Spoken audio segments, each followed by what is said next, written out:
Hello and welcome to the Praetorian Power Breaker Technical Series. My name is Anthony Rogers. I'm the Director of Monitoring and Emerging Technologies. Now, our entire vision here is to create an educational platform using emerging technologies to empower and educate our internal NIDA electrical technicians and electrical engineers, but also external electrical engineers who are interested in breaker technologies, molded case circuit breakers, maintenance, low voltage breakers, and arc flash, incidental energy, all of these things that are included in the methodology of mitigating arc flash and outages from switching mechanisms like fuses and breaker systems. But more importantly here, let's just reference how the National Electric Code defines a circuit breaker as a device designed to open and close a circuit by non-automatic means, and to open the circuit automatically on a predetermined overcurrent without damage to itself when properly applied within its rating. Now, circuit breakers provide a manual means of energizing and de-energizing a circuit. In addition, circuit breakers provide automatic overcurrent protection of the circuit, and circuit breakers allow a circuit to be reactivated quickly after a short circuit or overload is cleared. And unlike fuses, which must be replaced when they open, a simple flip of the breaker's handle restores the circuit. Now, I like to think of circuit breakers in the SAM methodology, sense, measure, and act. Now, sense when an overcurrent occurs, measure the amount of overcurrent, and act by tripping the breaker in a time frame necessary to prevent damage to itself and associated load. My first goal in this educational series is to help you understand and identify all of the molded case circuit breaker components. And this is vital moving forward so you can understand and comprehend and consume all of the additional educational content that I will share with you moving forward. Secondly, we'll review UL 489, NEMA AB 384, and NIDA MTS 2019 and a specific table 100.7. Next, we'll look at contact and insulation internal resistance, just implementing a 10 to 100 amp load across the contactors, and a current injection methodology. Next, we'll go into the time current curve, short-term pickup, long-term pickup, ground fault pickup, and long time delay. And then finally, we'll also look at shunt tripping, UVR, and normally open, normally closed on battery breakers of the system. And then we'll also review the IEEE 1584 for arc flash incidental energy. I really hope you appreciate this emerging technology utilization and how we're going to convey moving forward educationally and sharing this information. And let's get started. Before moving forward in Volume 1, where we're looking at the fundamentals of molded case circuit breakers and introducing various testing methodologies in accordance with NIDA, NEMA, and IEEE standards and specifications, I wanted to provide a solid foundational visualization of where that power is coming from in regards to the substation. Now, generally, it's around 10 to 50 kV, and it's stepped up or stepped down several times before it gets to the data center. And we see these voltages at around 13.2 kV to 4160, and then it's stepped down to 480, and that's where we see it at the service entrance of the data center or critical infrastructure. But like all equipment, substations occasionally have malfunctions or things that simply require regular maintenance. To avoid shutting down the entire substation, we need switches that can isolate equipment, transfer the load, and control the flow of electricity along the bus. At high voltages, even air can act like a conductor, which means even if you create a break in a line, electricity can continue flowing in a phenomenon known as an arc. Not only does arcing defeat the purpose of a switch, it is incredibly dangerous and damaging to equipment and, more importantly, human life. So switching in a substation is a carefully controlled procedure with a specially designed equipment to handle high voltages. Now, disconnect switches are often just called switchgear, in addition to the equipment that serves another important role in a substation: protection. Lightning strikes, trees and windstorms, grid operators and NIDA electrical engineers must contend with a plethora of threats to this type of infrastructure on a day-to-day basis. When something causes a short circuit on the power grid, also called a fault, it can severely damage power lines and other critical equipment and infrastructure. Faults can and do cascade in unexpected and sometimes uncontrollable ways. And many of the ways we protect equipment from faults are handled at a substation. And one of the most common types of electrical fault is a short circuit to ground. This type of fault creates a low resistant path for current to flow and leads to an overload of power lines and equipment. The simplest way to protect against this type of fault is with a fuse, a device that physically burns out at a certain current threshold. Now, fuses are dead simple and don't require much maintenance at all, but they have some significant disadvantages as well. Circuit breakers are a class of devices that serve similar roles as fuses, but they provide a more sophisticated way of dealing with a wide variety of faults. Now, circuit breakers need to be carefully designed to interrupt huge voltages and currents without damage. As soon as contacts within the circuit breaker are moved apart from one another, an electrical arc forms. This arc needs to be extinguished as quickly as possible to prevent damage to the breaker or unsafe conditions for workers. Extinguishing the arc is accomplished by a material called a dielectric that doesn't conduct electricity. For lower voltages, the circuit breakers can be located in a sealed container under a vacuum to avoid electricity conducting in the air between the contacts.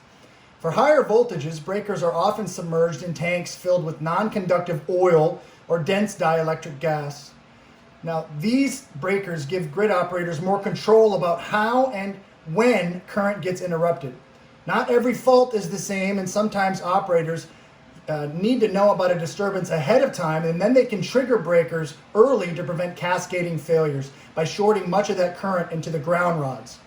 Many faults are temporary, like lightning strikes or tree branches. And a special kind of circuit breaker called a recloser can interrupt current for a short period of time and re-energize the line to test if the fault is cleared.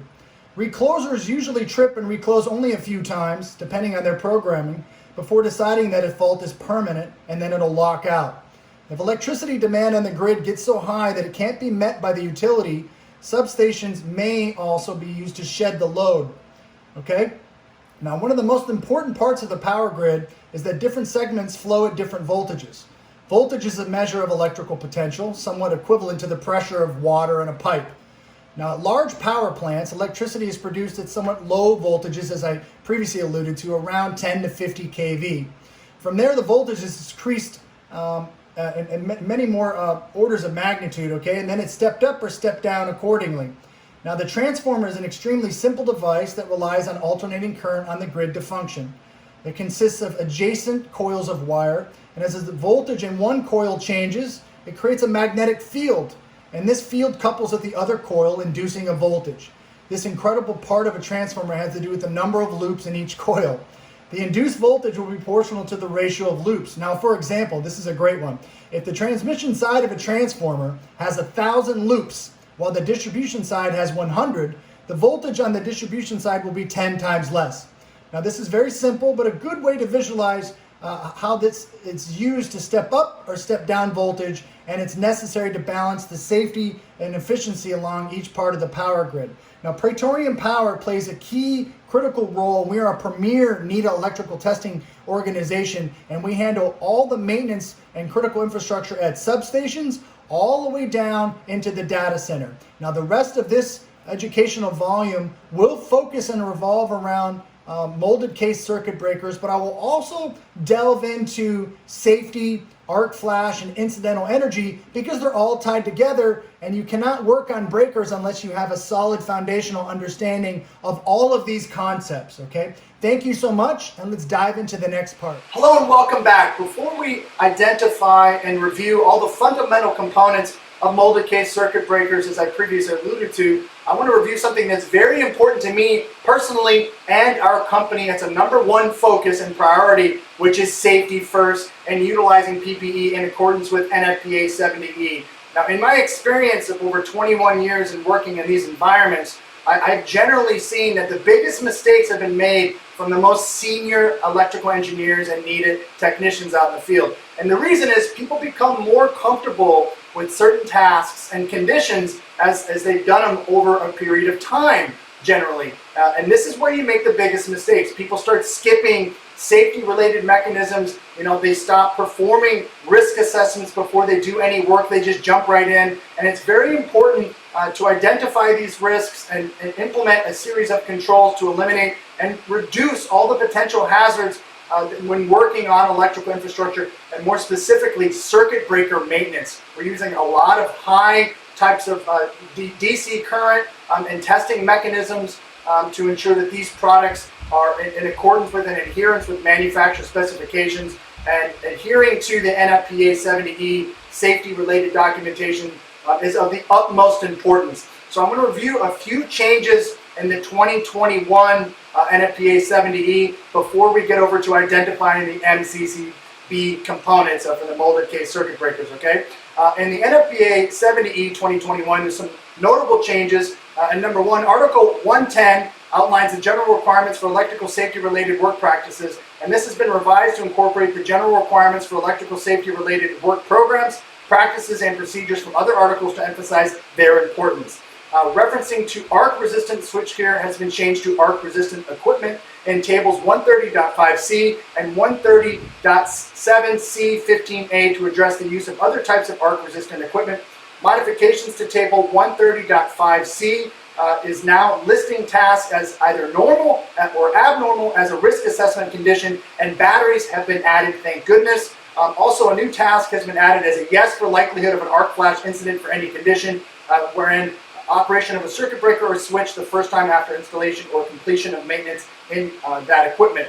Changes to PPE include the incorporation of ASTM D120 for voltage gloves and the requirement for outer layers of clothing. If an outer layer of clothing is worn, it must be arc rated and the inner layer must meet the calorie requirement of the job task.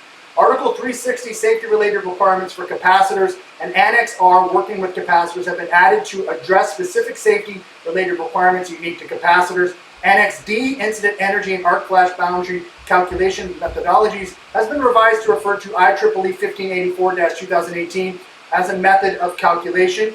Annex F, risk assessment and risk control, contains new material that provides guidance on how to select PPE using a battery risk assessment process when multiple hazards are present. And Annex I, job briefing and job safety planning checklists, contain comprehensive job planning checklists to aid in pre-job assessment. Now, this is very important to understand as it relates to battery-related cabinets, because battery-related cabinets are now equivalent to AC arc flash incidental studies, okay? So you're always going to wear PPE when you're anywhere near battery cabinets, and you're always going to wear PPE as it relates to the arc flash rating sticker on the circuit breaker. We need to make sure that those stickers and studies are performed, and if they are not there before you do your work or the stated maintenance, you need to ensure that they either have them on record, or we can provide those types of proposals to the customer to ensure that their facility is meeting specifications, okay? Let's jump into a virtual reality immersive experience where I can showcase this to you in real time of putting lockout tagout on breakers, isolating systems up and downstream to make sure that you're not working on energized equipment, and what it looks like when you do. And always remember, safety first. Let's get going.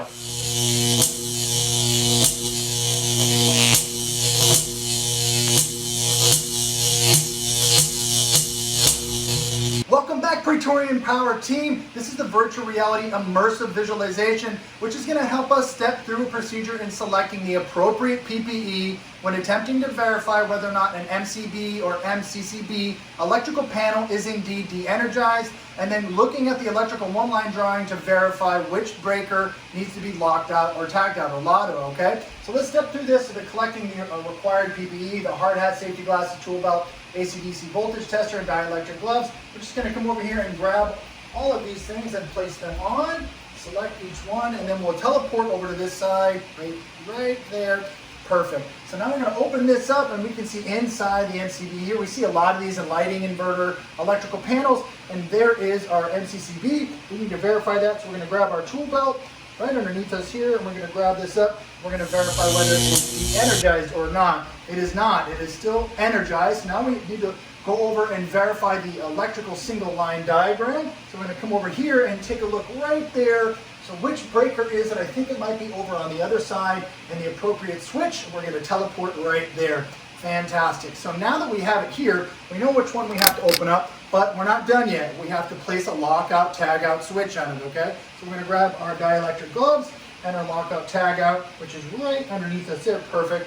We're going to come back over here. So before we move forward, I want you to understand where we are.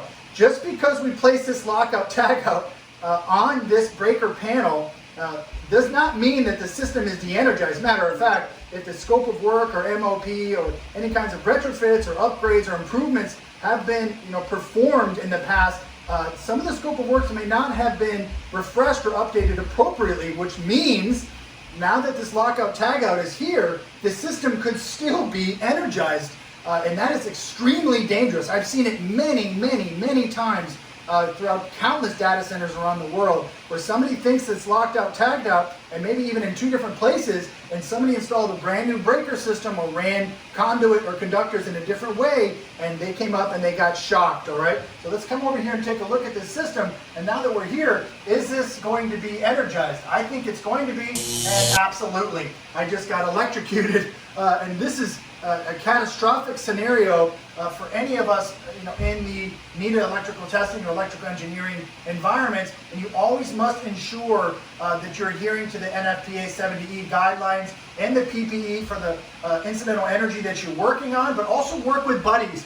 Work with the other technicians that you have on site to ensure that they understand what you're doing, and then they can also cross-check anything that you're doing within the facility, okay? Thank you so much for viewing this virtual reality experience, and now let's jump into the individual components of molded case circuit breakers. Thank you guys, let's get started.